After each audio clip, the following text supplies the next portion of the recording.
Welcome to the Fuzzy Mike, the interview series, the podcast, whatever Kevin wants to call it. It's Fuzzy Mike. Well, hi. The experts, they say you must have a niche to have a successful podcast. I don't know how many times I've heard this and read this. Well, you know what my niche is? It's whatever interests me. Well, Klein, maybe that's why you only have one subscriber and it's your wife. You know what? You might be right. But the thing is, I like to think my interests are vast. And so I believe this podcast is for everyone. But if I have to narrow down the focus of the Fuzzy Mike, well, then you're going to get some talk about sports and current events. I'm a news junkie, plain and simple. I spend at least 2 hours a day reading news stories. We're going to talk about music, mostly, but not limited to death metal, black metal, gore metal, and poop metal. Yes, there are such categories, and I'm a huge fan. You're not familiar with poop metal? Okay. This is a band called Gudalax. I love them. Listen to this.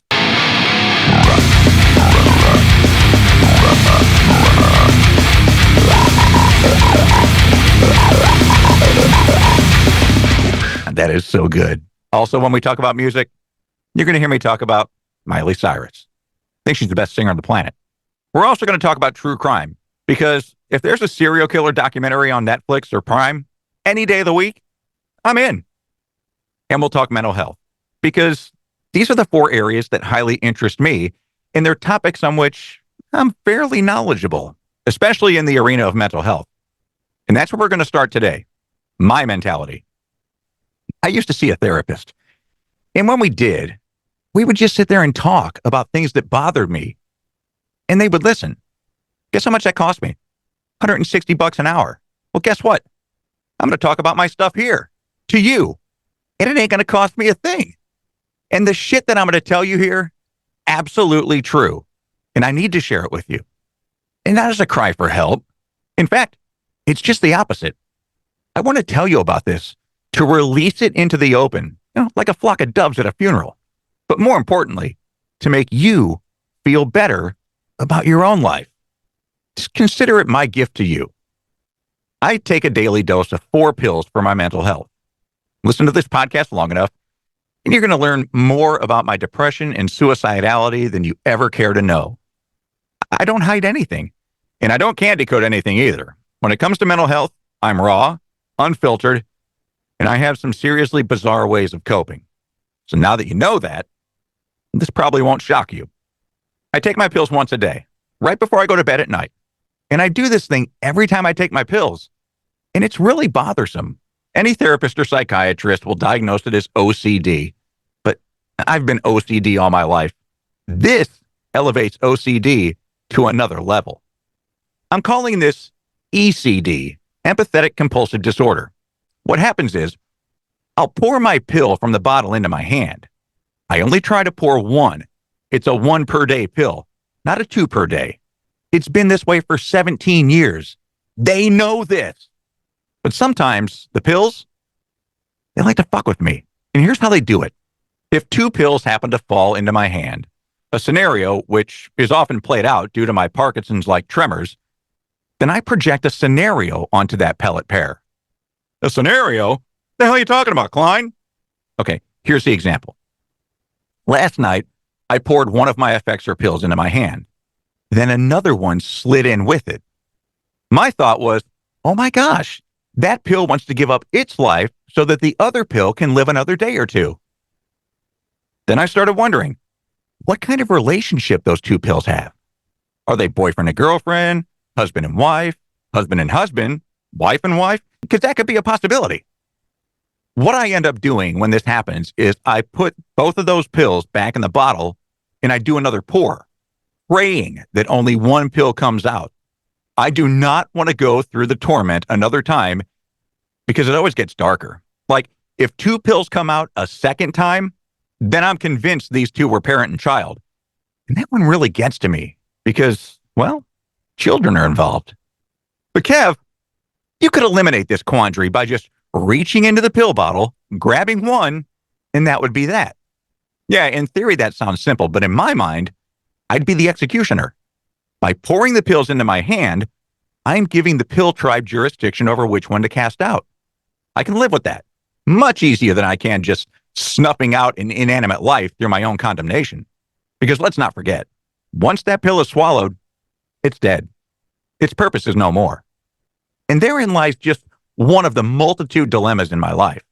These prescribed aids are supposed to help in the alleviation of my psychosis, not create new cognitive conundrums that increase my self-loathing. I've got some relief, because you either feel better about your own life now, which if you do, you're welcome, or I've given you something that now muddies up your own mind, meaning I'm not alone.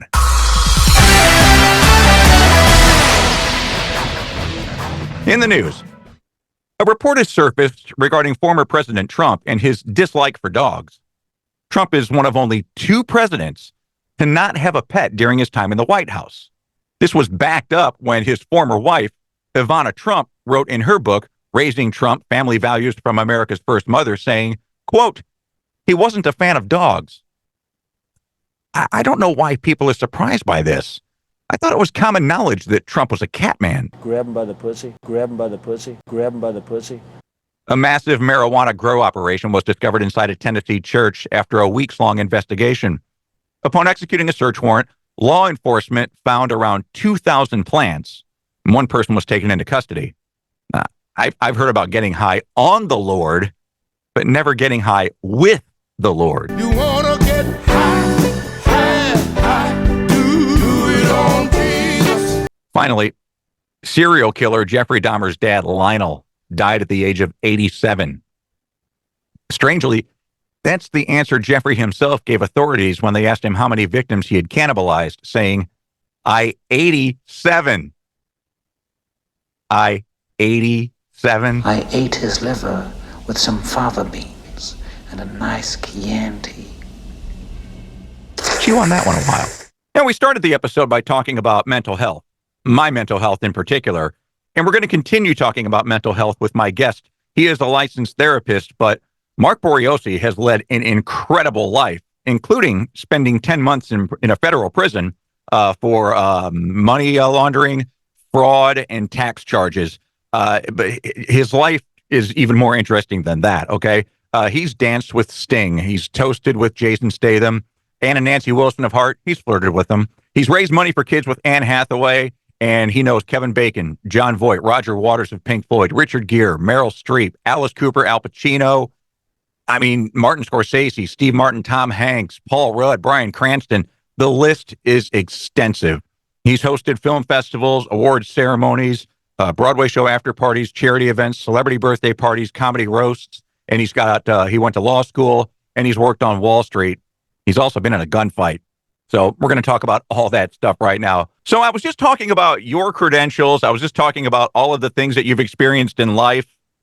How did your life become so interesting? Oh, one step at a time. But I think people can look at their life in like you've had an interesting life. There are seminal moments that lead us to where we end up being or end up who we become. So what were some of those seminal moments that you can point to that, hey, you know what, this is why I became who I am, and this is why I got to meet the people I got to meet?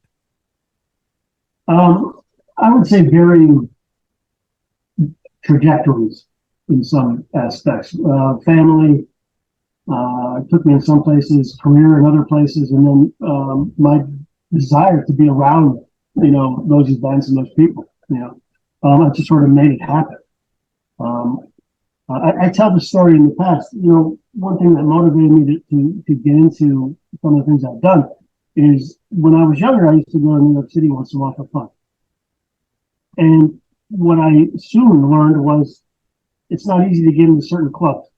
Yeah, true. Dress a certain way, look a certain way. Obviously, if you bring a bunch of girls with you, the doorman lets you in.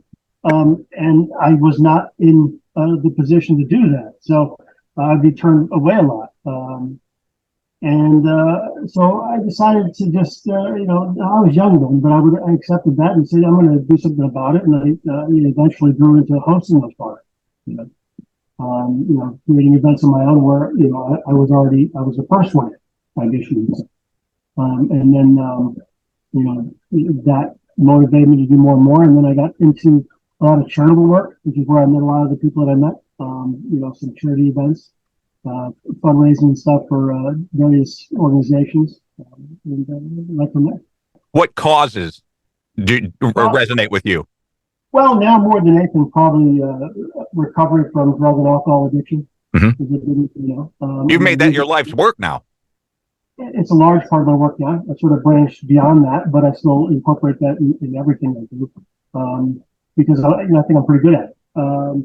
There's an organization called Music Cares, which is a lot of entertainment people that help people in recovery, which I like a lot. Mm-hmm. I like Eric Clapton's event he has down at Crossroads. I think it's coming up pretty soon, where he has a large guitar festival, raises a bunch of money for people in need and things like that.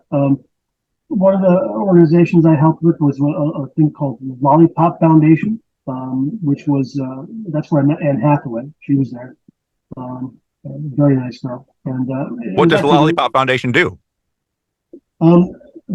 It's many years ago. They help kids. Yeah. Well, which makes sense. It does. And, my experience with philanthropy, I started my own nonprofit in 2006 for children with cancer. And at the cancer hospital, they have radio lollipop, which is why I was wondering if there might be a correlation between those two. Very possible. Yeah. And that event was the premiere of the movie Get Smart with Steve Carell. And it was a small group of people. And then we had an after party, and and it was a huge success. I like how you flippantly just throw these celebrity names around. Yeah, Eric Clapton's event's coming up. That's where I met Anne Hathaway. That's where I hung out with Steve Carell. But your laundry list of celebrity names continues. I mean, what's it like being in the presence of those people? Well, I've never been an autograph guy. I've always wanted to be someone that was comfortable around those people and just like one of them. Which early on was a complete facade. While I'm with them, I'm freaking out inside. I'm nervous. I don't know what to say. I have a funny story that goes with that, which is not too long ago, actually. But it's, I sort of got over that and just sort of treat them like people. I think they'd like that. Well, with your therapy background and what you do for a living now, help people overcome addictions and help people with depression and stuff like that. Why do we get this sense of putting those celebrities on a higher level than we put ourselves? I would say insecurities and things of that nature, and envy, and things like that. When you look at those people that are like famous and stuff, and they and there's pros and cons of fame, obviously. Oh yeah. But the majority of us want that. We want that attention. We want that grandiosity. We want to be validated for who we believe we are. The downside is that once you get that famous, it's hard to shake it. Well, like Taylor Swift was named Time Person of the Year. I don't think she can go anywhere without some sort of public scrutiny or somebody trying to get an autograph or picture. What kind of life is that? I would say it's exhausting.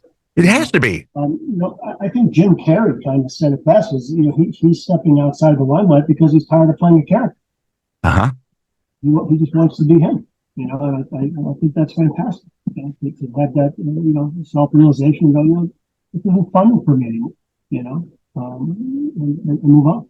I never heard Carrie say that, but it's very similar to why I retired from radio after 30 years. You just get tired of being this entertainer. You get tired of being this person, and people think it makes up 100% of your being, and it's like maybe 10%. Right. It makes me think of a quote by Patrick Bateman in American Psycho, where he says, my mask of sanity is beginning to slip, or something like that. It gets so tiring of keeping a smile. It's like I'm afraid to be me around anyone because everyone's taking pictures and scrutinizing everything I say and do. Absolutely, yeah, and it's so easy to disappoint people. You don't mean to do it, but people have their own. It's so subjective, and you might do something that somebody gets upset with, and you don't mean to do it. And so for me, it was easy just to fade into the background. Yeah. As far as comfort, probably the best. Well, it's actually twofold. I went to a birthday party for Philip Glass, the composer. Yeah. And his son is a very good friend of mine, so he invited me to that. And I've known Philip for quite some time as well. When I used to go to New York, I'd stay at his house, which is really surreal. If you know Philip Glass, Oscar-winning, classical composer, For sure. To wake up on his couch at 2 a.m. to find him making tea, and he simply offers you something. You want me to make you some tea? It's like, no, I'm just sleeping. But it's very surreal. But at his birthday party, which was upstairs in a small little restaurant, a very small venue, Meryl Streep was there, which she was delightful. Paul Simon was there with Edie Brickell and Richard Gere. Now, I was very comfortable around Meryl Streep. I was very comfortable around Paul Simon and Edie Brickell. We spoke most of the night. I spoke to Edie quite a bit about what I do for a living, and she was very interested and super nice. Paul's always very friendly. Richard Gere, interesting enough, was always one of my favorites. And when he walked in, I kind of froze. Really? I did I got to Google something. I knew about his inn up in, I believe, Connecticut, but I couldn't remember the exact name. I think it's Bedpost Inn or something like that. And I quickly Googled, on my phone, just to have something to talk about. Mm-hmm. And I think I came off the opposite. I think I came off like ridiculous, like forcing it, and I think he picked up on that pretty quick, but he was incredibly cordial and very nice. So it was a great event. So you say you're a fan of Richard Gere. What Mm-hmm. Richard Gere role made you the fan? Oh man, probably American Gigolo, I think. And That's going back. yeah, going way back. Obviously, Pretty Woman. I just Officer and a Gentleman was for me. Yeah, 100%. Yeah. Yeah, all those things, and just following his career going on, he can do so many different things. He does it very well, and he's very charismatic. And the other thing is that at that time, I do sort of adhere to some Eastern philosophy beliefs in my life. I've been in the presence of the Dalai Lama a couple times, and Richard co-founded the Tibet House in New York City. So that interested me as well. So why didn't you just jump off right there and start talking about that? Dang it. Right? I mean, you have. It would have been an easy one. Yeah. It would have been an easy one.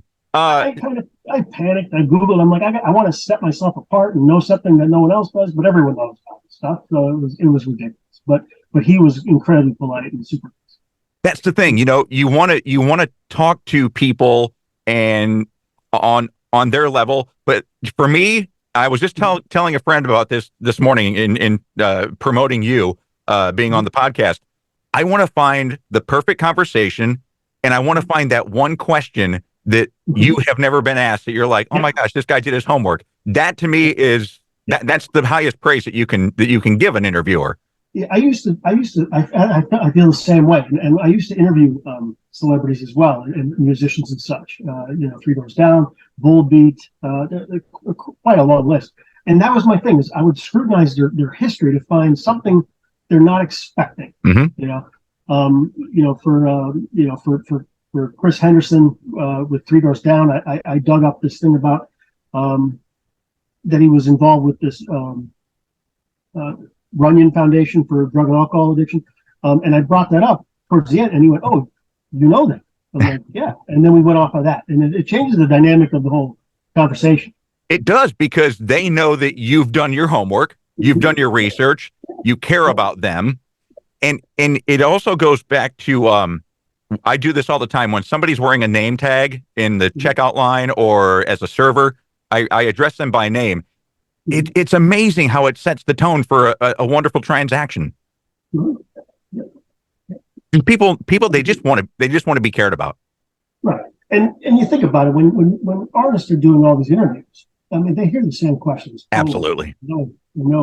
So it's like, what's going to set me apart? And I've used addiction actually for like some of the celebrities I've talked to and that suffered from addiction in their past and doing well. I would touch on that a little bit. and that would set me apart because they're not expecting that. They're talking about the concert they're on, the upcoming release of a new, Veer album or whatever. And I'm hitting them with like a real life question. Well, Marc Boriosi, that is a very real testament to your conversation skills, because that's highly personal and some people don't want to talk about that. I typically only did that with those that I knew would be okay, because they probably were open about it in the past, because you're right. I know, for people like Robert Downey Jr., you don't go near them. Oh God, no. No. Very probably the most successful one I had was a gentleman named Walter Trout, who was a blues guitarist. Okay. He was in a band called Canned Heat. Oh, sure. Yeah. And that, I was doing a 40-minute interview, and his struggles with drugs and alcohol through his life made up 20 minutes of it. Wow. And it definitely, I don't think I was even allotted that amount of time with him, and he just didn't want to stop talking about it. And it's I recorded, it's a beautiful piece that I actually have used in treatment, to help, addicts understand how it affects everyone and how to get through it, because it has a very happy ending as he stayed sober. Is it cathartic for them to talk about this, or is it that they're looking to atone for past behavior? Why are some people so proponents of talking about it, and then others are like, no, I don't want to get into that? I think it depends on your attitude towards recovery, as far as how you got clean and sober. If you follow 12 steps in AA, people get very accustomed to talking about their story. They get let go of the guilt and shame of where it took them, and now it's a success story. It's like, I'm doing this, and you can too. And then the big message of recovery is you can't do it alone, and it's a community thing. Addiction lives in the dark and isolates, so the opposite would be community, openness, and getting yourself out there and support it, but I think there's a time and a place too, going back to Robert Downey Jr., if you're promoting a movie, that's not quite the place to get into that, because it is so personal, so I'm, like I said, I'm very cautious with it. Like, talking to, again, Three Doors Down, Chris Henderson, he was extremely nice about discussing what he does to stay sober, and this is backstage at one of his shows, that we're having this conversation in a green room where there's an open bar. And he says, it's hard out here. And one of the questions was, how do you stay sober on tour? And he said, it's tough because there are a lot of people that use out here. Oh God. Yeah. So he gave a step down thing. Here's what I do. I read my literature every day. I reach out to sponsors, support, I do the work. Doesn't matter where I am, which, is a tremendous, thing for people in treatment that think they're so alone to hear, that, you can do it too. I mean, he's doing it on tour while people are, getting high in the next room. It's up to you, Is there such a thing as a healthy addiction? Well, it's almost like functioning alcohol. It's an oxymoron, healthy addiction. I mean, if you're healthy, you're healthy. If you're claiming to be an addict, you're not healthy. So I mean, if you look at the definition of addiction to me right now, outside of chemical dependency, it really comes down to the first step of the 12 steps. Is your life currently unmanageable due to your drug of choice? And are you continuing to do that despite the behavior it's causing? Basically, you can't stop. Even though you're getting hurt and hurting everyone around you, you can't stop. So that's addiction. So a healthy addiction, I think, would be an oxymoron. You can't be both.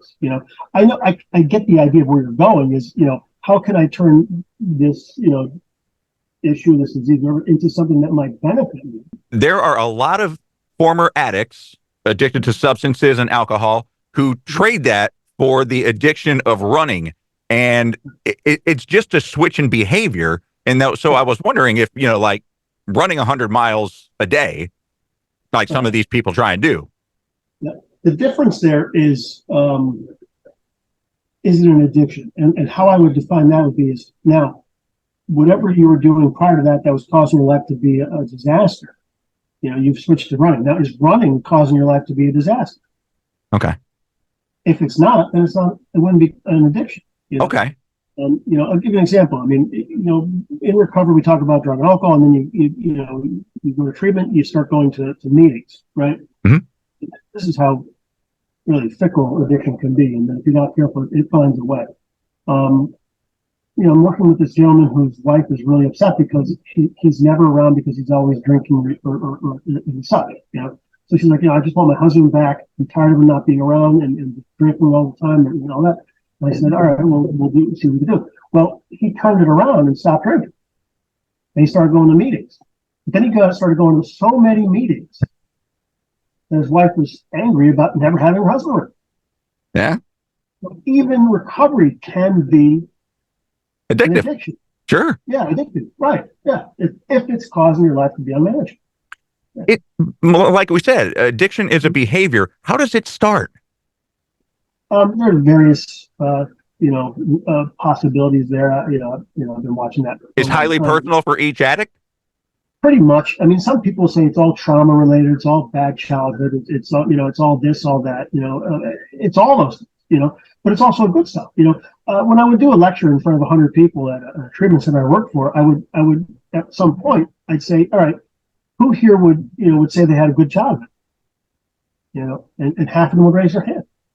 I'd say, who had a bad one? Half of them raised their hand. And the disease doesn't care. No, it doesn't.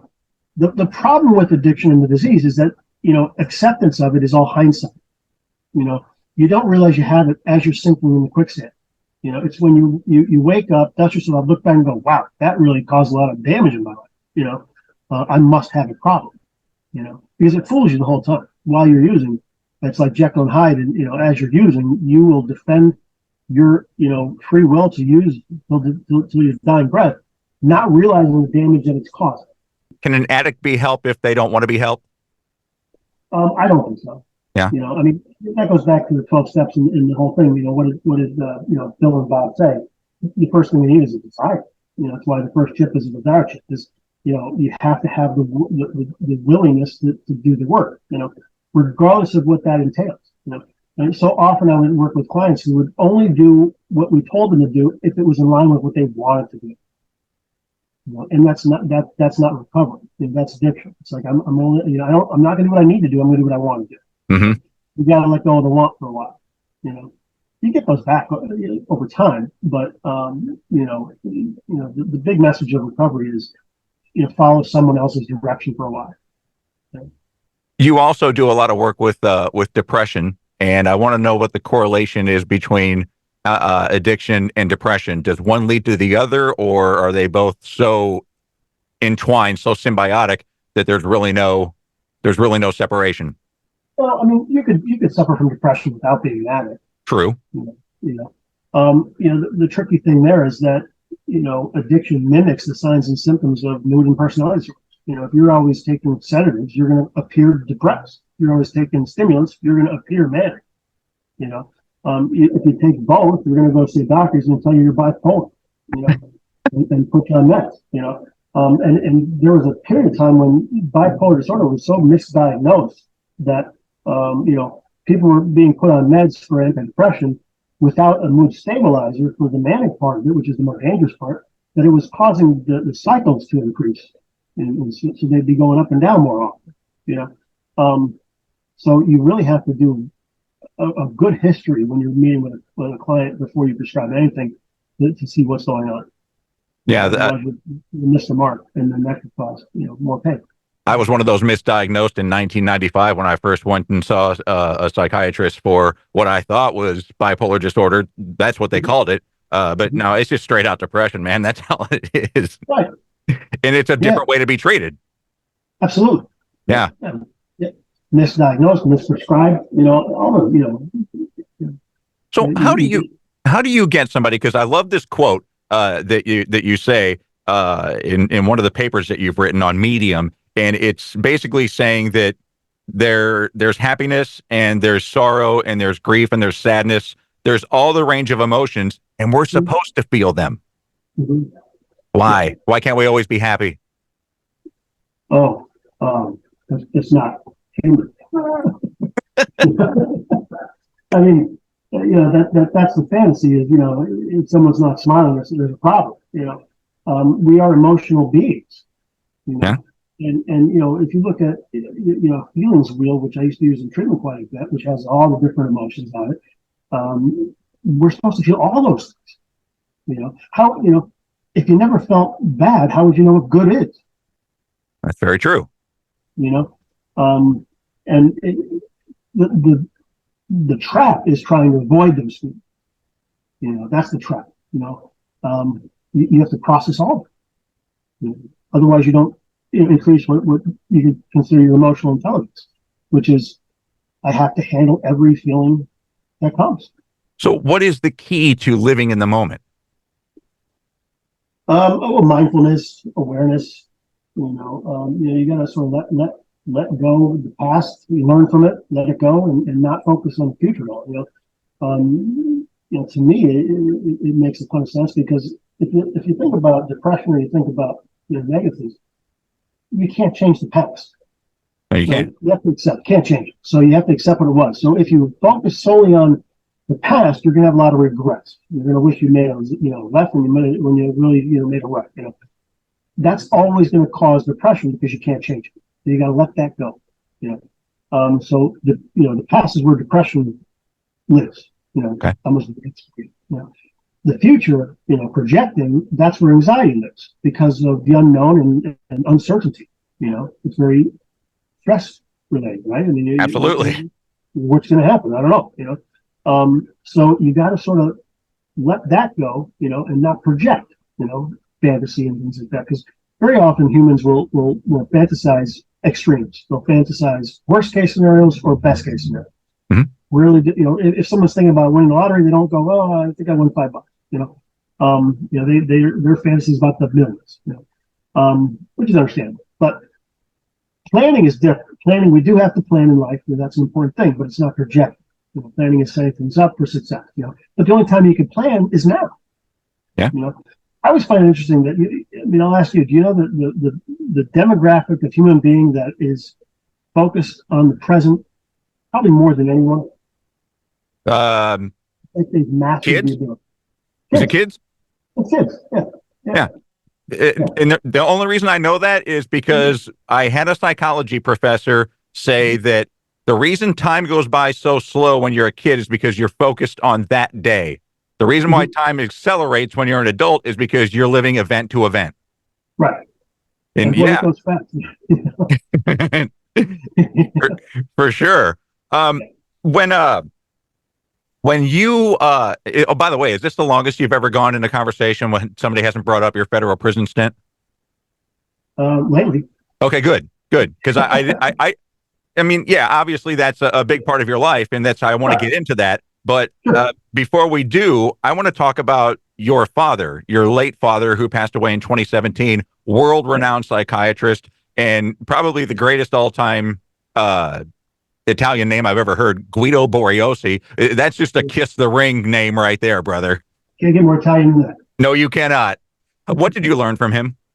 Everything I do. I have a bachelor's degree in psychology. I have a master's degree in psychology. I practice in the field.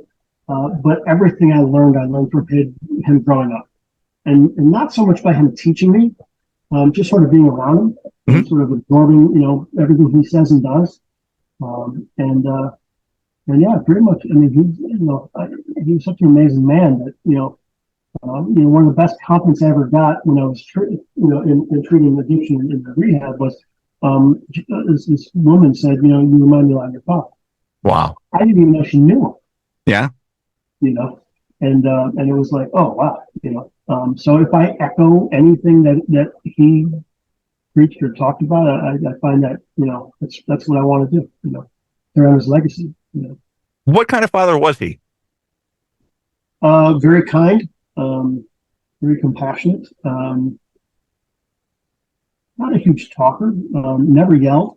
Always just rational. Very rational. The polar opposite from my mother. But but yeah, he was just, you could always approach him, and he didn't have a lot of friends. He had some acquaintances, but not a lot of friends. And that was a lesson he taught me without even realizing this.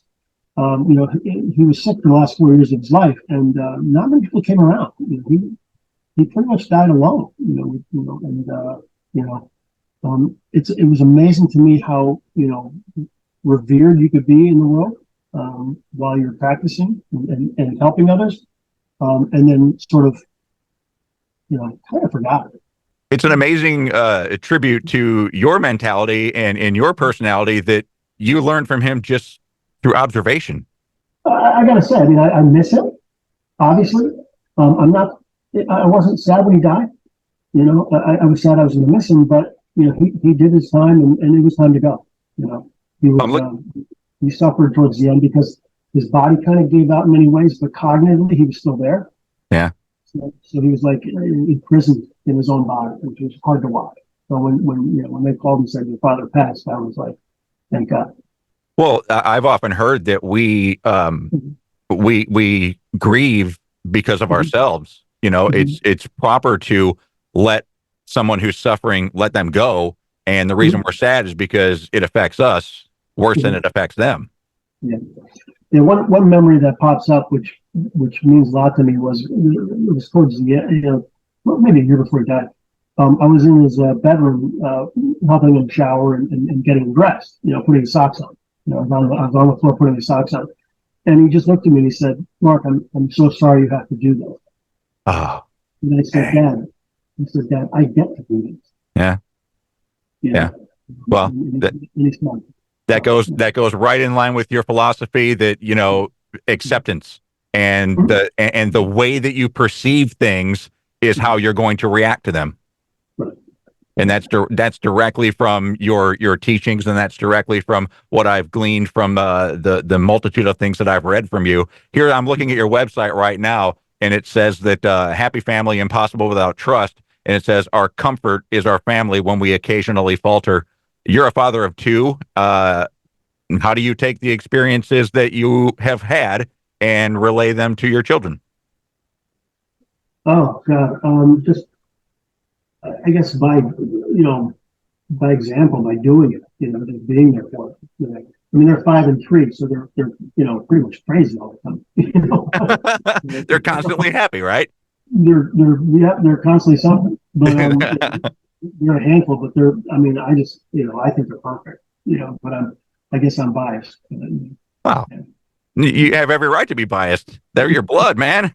That's your offspring, right? That's true. Yeah.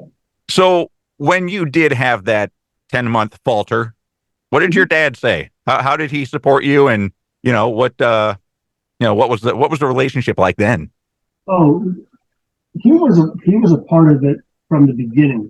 Before we got in trouble, he was very supportive of everything I was doing, and then he paid attention to the direction it was going, and he knew my true feelings about not wanting to be in that, and my struggles with getting out before it was too late. But he never was ashamed of me, nothing. He got it because I would share with him where I was at all the time. So I'll say, Dad, this is not going well, and I don't think I can get out. It would have been very messy to get out at that time. And by the time I had those real thoughts, the damage was already done. So yeah, I wouldn't get very far. When the FBI came in and closed us down, I had a sense of relief because then this was, I'm going to be facing some horrible things, but I'm out of what I've been doing. The situation that I was in, which was, even they knew that because I think I even signed relief or something like that. Well, in a way, that's got to kind of be like addictive behavior because an addict has to hide their behavior from the people around them. Committing a crime, you have to hide that behavior from the people around you. Right. Yeah. And so how quickly did you age during that time? Because that's stress, brother. Gosh, the beginning was tough because there were so many unknowns, because I wasn't even understanding at the time that, how much trouble I could be in, and then I remember asking one of the agents when they were, in our office, on the day they blasted in, I said, how much time do you think I'm going to do? And he said, probably 2 years. And I was like, whoa, which again is not that much time in hindsight. Could I, looking back, could I have done 2 years? Yeah. Could I have done 5? Yeah. Most of my friends were doing 10 or 20. But it was terrifying to think of how it was going to affect my mother more than anyone. My father, I knew he'd be with me the whole time, and my wife at the time, she hung out for a little while and then she got married. In your writings on medium.com, I want to pull this up because I want to get it absolutely correct. You say that on September 24th, 2009, 2 of my closest friends volunteered to drive me to jail. It was an incredibly long yet ridiculously quick ride. And you say shortly after you were processed, everything changed and you felt peace. How do you feel peace about that place? I remember being in the holding cell. And I was all by myself, the big cinder block cell. Everything was sort of white, colored, off-white. And I was alone. I mean, I was alone, for a while. And I remember just staring at the cinder block in front of me because it's like, it's in your eyesight. It's right there. So I'm just staring there, and I just said, the sense of peace came on me because I said, at this moment, I really don't have a past. I don't have a future. I'm just here. Which gets back to the kid-like mentality. Mm-hmm. But I'm just going to focus on the now. I can't change the past. And I can't do anything about the future. And then you go on to write that once you accepted that, it became easy. Yeah, it did. 10 months in a federal penitentiary became easy? It really did. Probably the worst day I had there was the halfway mark. Okay. Where we're down on me, like I do this whole thing over again, but that was fleeting. It was like kind of like comical because it as you get a routine in prison, the days get easier. Things move faster. Once the initial shock of how did I move? How's this my life? Dissipates. Then it's like, all right, this is my life. And so I made some good friends there. I made some pretty good friends. And then you hang out with them and make some pizza and drink coffee, and then the next day turns the next day. You do some extracurricular things. I used to watch some movies once in a while, and play football, which is ridiculous because I'm not a football player. And, but it was a great day. Actually, it was shortly after I got there. They had a gentleman walking around asking who wants to do football in the league, and I don't know if I felt pressure or what, or I wanted to be cool or what. I said, I'll do it. He goes, yeah, sign me up, I was put on I was the only white guy in this all black team. And we had a big turnout that day because everybody wanted to see, see how I did, I did terrible. In fact, I broke my finger. It's flag football, and I guess I tried to stop some guy running 1,000,000 miles an hour, and I broke my finger. And I didn't even go to the infirmary because that was considered crazy to go to the infirmary for anything. Healthcare wasn't the best in there, and I just let it heal. But it was a funny day. People, so by doing that, I mean, people quickly liked me, for having the guts to go out there and give it a shot. So that definitely helped, And it's funny, prison, I was at a federal camp, so it's not very big, and, they're two units, quite a few people, obviously, in the units, but you say hi to the same people like 500 times a day. Oh, really? Yeah, every time you walk by the same, it's like, hey, what's up? Hey, what's up? And or you do a lot of fist bumps, and it's like nonstop, so you get to know everybody really well. And if you want to, a few guys that I stayed away from. So do you have to constantly look over your shoulder, and are people constantly coming after you? No. I mean, what would happen is because it's a low security, facility, people there that might have been violent in the past earned their way to be at a lower level. Okay. And they're not about to screw that up and go back to a higher level, So everyone kind of gets along. I mean, it was not like white collar as much as I expected, and that was a myth where it's a lot of drugs, things of that nature. But there was a lot of people coming, down the security list, but from medium, high, medium to low to the camp, that's an accomplishment. And those guys are usually doing like 15, 20 years. So their mind is on I want to get out of here, not. something stupid and go backwards, so that was good. For some guys that came in, they had like 3 months or of incarceration, or 2 months, or 1 month. Most they kind of be sort of left alone. Like, I don't want to say ostracized, but a little bit, and Are they treated like almost like visitors? Yeah, they're not going to be here real long. They're like a visitor. yeah, no one wants to invest time and get to know somebody if they'll be gone soon, and so it was, suspect. But, Yeah, being incarcerated, is it more about retribution or is it more about rehabilitation? There was really no rehabilitation. Really? They talk about that. Some of my friends signed up for the drug and alcohol rehabilitation program, and what that did was it got you out of work. If you're the kind of person, you have to work every day, and it would get you out of work. So, and what they would do is they'd go watch movies, like current movies, it seems, and so it was like a pleasant thing to do. I said no to that because first I wasn't going to lie and try to do that and be something I wasn't. And then it kind of bit them in, because after you leave prison, if you're in that program, you're mandated to continue treatment. During your supervised release.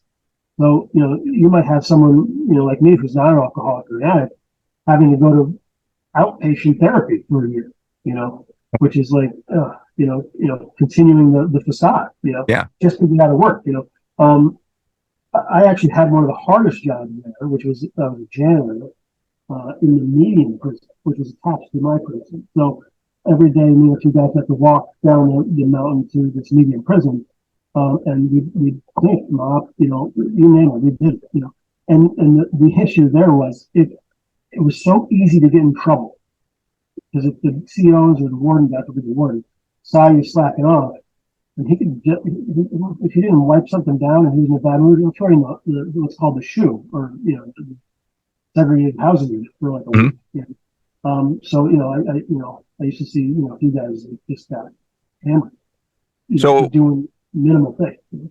The day you go in and the day you come out, how much of a change was there in you? Oh, huge.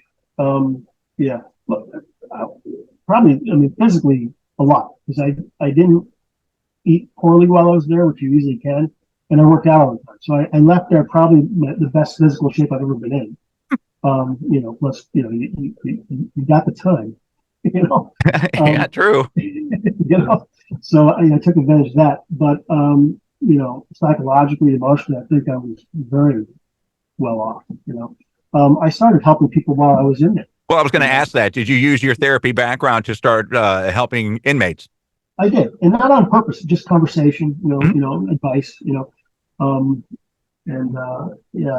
had one gentleman that was really upset because of his wife or something like that, and then we just talked and got him through that. And then, I think it ended poorly after he left, but he did well there. How big of a difference can that make? Just talking about it, just opening up about it. A huge difference. That's why talk therapy is so important. I mean, one of the issues that people struggle with is asking for help and then accepting help. What people have to realize is that the problem can't be the solution. Okay. So if you're in your head all the time trying to find the solution to the problems, it's going to be very difficult,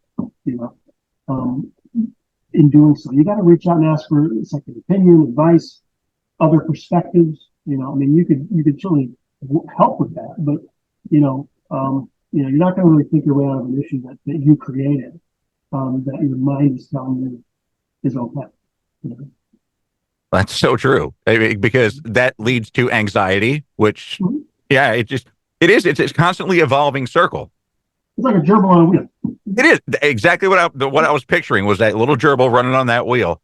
Yeah. Yep. So you're a fascinating individual, my brother. I've really enjoyed this conversation. But there is one other thing I want to ask you about. Were you really in a gunfight? Yes. Well, yes and no. I say no because I didn't have a gun. Okay. But me and a friend, we were down. We went to Tampa to try and collect some money that was owed. We didn't bring guns, but the gentleman that owed us money did. Now, I did have security with me at the time, and he had a gun, but I think he pulled it. But it was more dancing around than anything else. It's like, one man holding the gun towards the other man, the other man holding it, and they're like doing this, trying to. Neither one shot. And we know it was Still, I wouldn't want. Yeah. For some reason, I was really calm and collected that day. I was walking around just, hands in my pockets, and then the police came and they're like, get your hands out of your pockets. I was like, all right, whatever. And then they let us go. They just said, all right, you guys, they checked the security's credentials and said, all right, you guys can go. Wow. Yeah. Just another fascinating aspect of the life of Marc Stephen Boriosi. Amazing, amazing stuff. So Boriosi.com is your website. We can go there and read your writings, and then we can book appointments with you, right? You can. If you want to book an appointment, you could do that there. I might as well tell you, I do have a book coming out. Well, people have been asking, when are you going to write your book? And you're like, well, I don't know. I know. Well, this one's sort of a play on my father's philosophies that I sort of incorporated and sort of put my own spin on. It's called The Compass of Self, and it should be out probably this month. So I was, able to get something finally on paper that I could, get out there a little bit. And I'll probably do more on that if this goes all right. Can you describe The Compass of Self briefly? What does it mean? It's a guide to help people through, some of the things that we talk about: acceptance, assertiveness, boundaries, relationships, love. It's a whole bunch of different chapters. I'm just really, just a myriad of my philosophies on these different topics. The title I just like. Well, yeah. Is acceptance giving up? Oh, not at all. Not at all. Surrender is giving up. Surrender's giving up, yes. But acceptance, doesn't that mean that, I don't know, maybe I have it in my mind that I'm just thinking about this in specific terms or specific scenarios. But to me, acceptance is like, well, I can't change this, and so I might as well not fight about it anymore. But what are you doing? You're accepting it, which means, potentially embracing for change. It's an important thing, acceptance. It's right. We have to accept what we can't change, right? Yeah. Change the things we can. It's called surrender because it brings peace. Most people will struggle with trying to change things that they can't change. Well, isn't it the only thing we can't change the way we view things? Everything else is out of our control, right? Everything else is out of our control. It's yeah. So it's really, how do we react to things that are out of our control? We need to accept that. Things are not always going to go my way. Okay, I'll accept it. It doesn't mean I'm going to stop playing the game of life. But not accepting that is going to do me a disservice. It will definitely make things a lot worse if you can't accept it, because you're going to try and, there's a brick wall in front of you and you're going to continue to try and go through that. That's right. Yep. So, all right. What is the one, you've got a captive audience here, the one philosophy, the one quote, the one takeaway that you want people to take with them after this conversation? Oh, gosh. It's not one of my own, but it's a quote I like a lot. It's, I'm going to butcher it, but it's basically... I got a bunch of quotes in front of me here, and it's from Paul Olinger, MD. Acceptance is the answer to all my problems today. He gave that to AA. He gave it to AA. Yeah. No, it is a strong quote, and it's one that I had never heard before until I started researching you, and I found that, and I'm like, I'm going to try and incorporate that into my daily life, because I'm a worrier. I have anxiety. I have depression, and it's all because of things I wish I would have done or things that I don't know how they're going to turn out. Yeah, and that's right on page 417 of the Big Books of Alcoholics Anonymous. That's on 417 of the Big Book of that quote is? Yes. That's amazing that you still know what page that's on. So cool. Well, buddy, I wish you all the success in the world with the book. I will be looking at your website, boriosi.com, BORIOSI.com, to find out when it's available. And I'm looking forward to reading it. Thank you very much. Brother, I appreciate the conversation and much success to you, man. Thanks for what you do. It's been an absolute pleasure. Thank you. Thank you very much. You're more than welcome, Mark. And my thanks to Marc Boriosi for joining me. And my thanks to you for listening. If you enjoyed this episode and you'd like to support the podcast, please subscribe and leave a rating and review. Doing so, well, could lead to you getting your comment mentioned in a future episode. Please share the Fuzzy Mike with your friends. As our Fuzzy followers grow, the more indebted I am to you. To stay connected with the Fuzzy Mike and get behind the scenes content, you can follow me on Instagram, Facebook, and Twitter. And for video, please subscribe to the Fuzzy Mike YouTube channel. The Fuzzy Mike is hosted and produced by Kevin Klein. Production elements by Zach Sheesh at the Radio Farm. Social media director is Trish Klein. Join us next Tuesday for a new episode of the Fuzzy Mike. We're going to talk with author Robin Maharaj. She's the co-author of Grilling Dahmer, The Interrogation of the Milwaukee Cannibal. She, along with Patrick Kennedy, wrote this book. Patrick Kennedy was the lead interrogator of Jeffrey Dahmer, spent 16 hours a day for 7 straight weeks, sitting in the same room across the table from Jeffrey Dahmer, talking about his crimes. We're going to talk about this book, and we're going to get inside information from Robin Maharaj about Grilling Dahmer next Tuesday on the Fuzzy Mike. That's it for the Fuzzy Mike. Thank you. The Fuzzy Mike with Kevin Klein. Fuzzy Mike.